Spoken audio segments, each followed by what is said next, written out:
You're listening to the Truck Talk with Trivista podcast, brought to you by TrivistaCompanies.com, the ultimate source for all things trucking, and sponsored by Shireman Construction in Corydon, Indiana. Generations of craftsmanship built into everything they do. I'm Anita Massey, Director of Marketing for Trivista Companies. Thanks for joining us. Today our topic is technician training. It's cheaper to train than not. We'll be exploring the pros and cons of training versus not training your technicians and how each decision directly affects the bottom line and the morale of the entire organization. Today we'll be joined by Chad Johnson, Vice President of Service and also one of 9 engine specialists for Navistar throughout North America. Chad has been with Trivista Companies' O'Halloran International Dealership for 10 years and spends a great deal of his time traveling around to each of our dealerships throughout the states of Iowa, Indiana, Kentucky, and Ohio. Chad has also written an Ask the Expert article on this same topic a few months back, which is posted on our website, and we'll touch on some of that a little bit later today as well. So Chad, why don't we start by having you introduce yourself and telling our listeners a little bit about how you got started with O'Halloran International. Thanks, Anita. It's great to be here today. I did it in 10 years. It will be January. I've been here 10 years. And I started working on trucks 35 years ago to pay for college with no intent of still being working on trucks. And long story short, I got my bachelor's degree and ended up working downtown in a trucking company for a number of years before I got into some other businesses. But yes, I've been working on trucks for a long time. That sounds great. It's a good story. So let's just dive into today's topic then on technician training, and we'll talk about some of the reasons why it's cheaper to train than not train. I know you and I had discussed earlier about how having a trained workforce is really critical because it means your workers are not only learning new skills to improve their production, but it's reducing the amount of time spent in delivery of services, reducing production costs, reducing mistakes, building confidence in the workforce, etc. And I know we also talked about some of the main reasons why training in general is needed, which is the employees become underqualified due to changing technology or development of new methods or new business systems are acquired. So having said all that, what are some of the other reasons that you would want to train your technicians? A good technician typically has 2 things. One is experience, and experience only comes one way, and that's with doing it, repetition.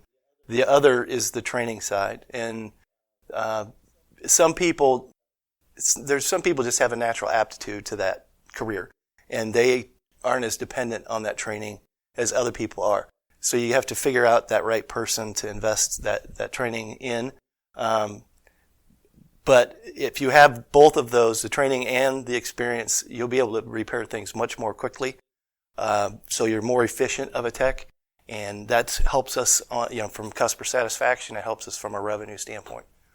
So it's also, I guess, critical thinking and problem-solving skills would play into that, good creativity and just being innovative too. Yes, and thinking outside of the box. A lot of times if you get in a rut, they want to repair something the same way. It's like, well, I've seen this before, so I want to fix it. Well, within Navistar, especially on warranty, we have to follow a set path. If we don't follow that set path, then we don't get repaid for that warranty time. So we have to keep going back. I believe you think you know what the problem is. You still have to follow all of these tasks and this path in order to identify that is the true problem, so we don't throw parts at a problem. Even on a customer pay issue, you don't want to throw parts at something. It's if a customer sees an invoice and it's a starter and it's an alternator and it's a set of batteries, and then there's another job further down the line that says, repaired broken wire. Well, was the broken wire the reason that the truck didn't start and we threw a bunch of parts at it? When I was a customer, that's what I thought. I just assumed, it was the wire all along, and they were just trying to throw parts at it to get it fixed, and it didn't work. So following the correct path is very important for them to do that, and the training teaches them the path to take. And then I guess, too, thinking about what you just said, then that would also provide cross-training or next-generation training, skills that would be required for the folks that are coming on board, either as the apprentice or just new hires, right? They're going to be able to help train those new people. In an ideal world, your shop makeup would be several highly experienced techs. You'd have some middle-of-the-road techs, and then you'd have some younger technicians that you're grooming to be those next groups in the future. And your real high-end techs, the experience that goes into that is irreplaceable. Being able to go, well, I've seen this before, and so I can fix it. It'll save time. It saves the customer money, and it gets the truck back on the road faster. Yeah, and I think I want to touch back on what I was saying earlier about just your title about being one of 9 engine specialists for Navistar throughout North America. To me, that's pretty impressive. So I know, since we're talking about training, you obviously had to go through a very intensive training process to achieve that certification. So can you just give us a quick overview of what that training was like, how long, just an overview of what that was about? It took about 6 months to get through everything, and it was the hands-on portion of all the engine platforms that Navistar had at the time. And being able to put, as a manager, knowing what the technicians go through, to help on the sales side. So I can go in with one of the salespeople to explain engine properties, engine characteristics, the ways that we can change the engine settings to get a better fuel economy. There's a lot of little tricks like that. And so over the years, we've been able to do that with a lot of customers. I'm not a salesperson. So, and I point that out every time we go through this conversation with a customer. I'm not a salesperson. So if you ask me a question, I'm going to tell you the answer. You may not like the answer, but I'll tell you what I know about it. And it really helps the salesperson, and sometimes kicking me because, he or she wants to sell trucks, but it's like, I'm not like that. I want to be as accurate as I can with the customer going in, so they don't have any expectations that are not realistic. So that sounds to me like this is a good way that Navistar is exceeding, I would say, industry standards and helping build our reputation to do better and be better than our competitors, because we really are taking the time to train all of our folks as thoroughly as possible on our products and our engines and all of the other pieces and parts that make up that truck. We're actually, each one of our locations has a scorecard. It's called Diamond Edge. And for each one of the diamonds, there's potentially 5 diamonds that you earn. One of those is SLA and training. And Navistar has a requirement based on shop size. So if I've got 8 technicians in this city, then I probably have to have 3 of them trained on this engine platform to be certified to get that diamond. And then it just grows by. So if I have 30 technicians, which we have 28 in Altoona, Iowa, we have to have more because there's more people that are in that group. We don't go for the minimum. We never have. We always exceed the minimum because someone could leave tomorrow, or maybe Navistar would up the requirement. The bigger thing is it's an investment in the technicians that we have to help them be better at what they do. So I want to train all the people that are willing to go and that are capable of going. Some it's more difficult, young children, things like that. In a lot of cases, the engine training itself is typically hands-on. There are classes that you have to take online to be able to take the hands-on class. But typically when an engine platform is certified with Navistar, it's going to require us to go to Chicago for some hands-on courses with at least 2, 3, 4, 5 people. Obviously, that's a lot of solid reasoning for why you would want to have proper training. What would you say to people that have these excuses about not wanting to train, like we're too busy, we don't have the money, we don't want to worry about bringing in a third party of some sort, or the last training experience we did was awful and I don't want to go through that again. So what would you say to those people that just have these objections to training? Well, just like I said on the truck side, preventive maintenance is an investment in the truck, in that future of that truck to keep it on the road. Training is an investment in your most valuable asset, your employees. It helps us. It helps them. I want as many of them to train as they can. We recently hired a technician in Iowa, and the sole reason he wanted to come to work for us is that he couldn't get any training. He was working for a competitive OEM, and they were too small a shop. They couldn't give him up for a week or whatever to go to the training, and he was desperate in his mind to have it. And I told him, don't worry for what you wish for, because I'll send you to whatever platform you want to go to. If you want to go to Cummins training, fine. We'll send you, we'll pay for you to go to that. So I just can't comprehend why you would not send people for training. You have excuses all the time. But that's what they are. They're just excuses. Yeah, it sounds like it because, like you say, our employees are our biggest asset, and we want them to be happy. We want them to feel like they're contributing and being a part of the team, and that they're efficient, not making errors and things like that. So I agree with you. I think it's a money well spent. You mentioned earlier when we were talking, I think before our podcast, about Navistar's various training opportunities. I know you've written about that in the past. Can you talk a little bit about what some of those are?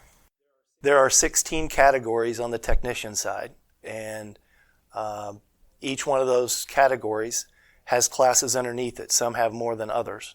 So there's a drivetrain class. Well, there's a drivetrain section, and under that drivetrain section, you could have a class on power dividers. You could have a class on transmissions. You could have a class on drive shafts and those kinds of things. And then on the engine side, in the engine category, that has the most both online and hands-on classes. And so we manage that by category. So if I see one person has 15 of the 16 categories handled, I'm really going to urge that individual to finish the 16th. So in the Navistar world, each person counts as a whole. Some of the other OEMs don't do the same thing. So there's one other OEM that we represent that I can combine people to be what is the equivalent of one person. So I can have 3 people that are third trained, and I get credit for one person. And Navistar does not? No, they do not. It's all or nothing. You have to have, by that category anyway, you have to have that entire category to be able to say, hey, I have this qualified person. Yeah, and the way that it's measured on the scorecard, it's a green box. If it's red or it's empty, then no, you don't have your person. And then each year, it's not uncommon for them to add on a class or 2 in those sections. So I might have somebody that's master certified in everything, and January or February rolls around, and pretty soon they're not green boxes anymore because they added 3 or 4 more classes that they have to take. And so we watch that fairly closely in all the locations because, again, we want to make sure that we have that investment handled in those people. And do we keep, I'm assuming you have a rotating schedule somewhere that you are watching for that. So if it's time for the new person to get trained in 2020, you've got them on that list, and then the new people are moving up behind them on their list as well.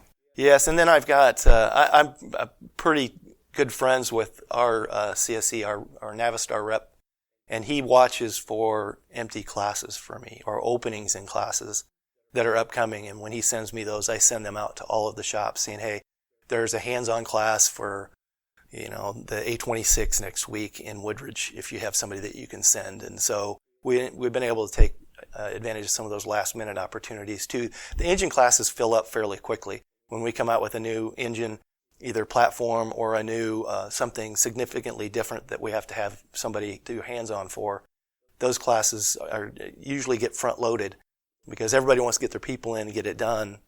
So they're up to date for their training requirement. So these trainings, it's not only written tests, but it's hands-on practical application testing too. Correct. And the actual classes themselves, there's a lot of computer-based stuff, but there is a hands-on HVAC class, air conditioning, and there are many hands-on engine classes. I think the HVAC class may be the only other hands-on besides engine. What comes to mind, that's the way it is. And I guess Navistar brings not just their engineers, but also just different techs from around the country to help with the training? Is that? They have a staff in Woodridge. Woodridge is a suburb of Chicago, and they have a full-time staff there. And when they're not teaching classes, they're preparing for future classes. Sometimes they have special projects for the factory. The factory will send over something and say, here, try and break it or something. And so these techs are usually, they've recruited some of the best techs in the nation to work for them in Woodridge. And they're pretty impressive, mostly young people, but very, very impressive people. So it sounds like Trivista is really on board with training and sees it as an investment in our employees' futures, and they're happy to make that investment. Absolutely. Absolutely. Our owners have never said don't do this or don't do that on the training side. It's always been very encouraging. We're very early adopters typically. We volunteer for pilot programs because, again, we want to be in front of the curve. We want to be the one that knows what's going on before it's too late. And so we're very early on adapters in most programs with Navistar. Are there any pilot programs that we're working on that you can talk about? Well, International 360 is rolling out now, and our Altoona location was a pilot for that for a few months before they rolled it out. And basically, it's just an automated way for your customers to stay current. And they can go to the website, they have their own login, and they can see the status of their truck. And it's tied to our business system. So when we update, as we update our tickets, then it's updating the International 360 as well. It's another way the customer can communicate with us. If they say, hey, I need this truck as soon as you get it, when are you going to have it? Instead of them calling, which is a very inefficient way to communicate, because you get the, hey, how's the weather, and all that stuff. Where if you put it in that app, that International 360, it's like, okay, the truck's done. When can you pick it up? It takes 5 seconds to read, and you don't waste the time with the phone call and everything. Yeah, agreed. Is the International 360 tied in with the on-command connection? All of that stuff is somewhat connected in a way. The International 360 also has the truck location, and so even on trucks that don't have, new trucks anyway, that don't have onboard technology on them, which there are very few that don't, but Navistar has the device embedded in the dash, so they know where that truck is at. So when they measure us on our uptime, they also tell us, well, here's when the RO was created, and here's when it was completed, but here's when the truck got here. We saw the truck on your yard, on Sunday, and you didn't work on it till Monday, or those kinds of things. They want to communicate. They want to over communicate with customers. They want to be easy to do business with, and this is all part of that. Exactly. Well, I think this is good to hear, and I'm sure that when you are out there talking with the sales guys to a customer, that the customers are happy to hear that we take this training so seriously and that we have these options, I guess, available to them, because that's going to equate to better service in the long run. Well, Chad, looks like we're coming up on the end of our time today. Is there anything else you'd like to add on this topic before we sign off? They could come to our website at trivistacompanies.com and take a look at some of the other podcasts, some of the other things that are going on there. There's Ask the Expert out there, and just some interesting stuff. Okay. Well, thanks, Chad. I appreciate you stopping in today and giving us this great overview on the importance of technician training and just training in general. Clearly, an investment in an employee's skills, a skill set is an investment in our company. So appreciate you stopping in. We hope you've enjoyed this edition of the Truck Talk with Trivista podcast. You can find more podcast talks or general information about Trivista Companies and its many dealerships at trivistacompanies.com. Until next time, be safe out there.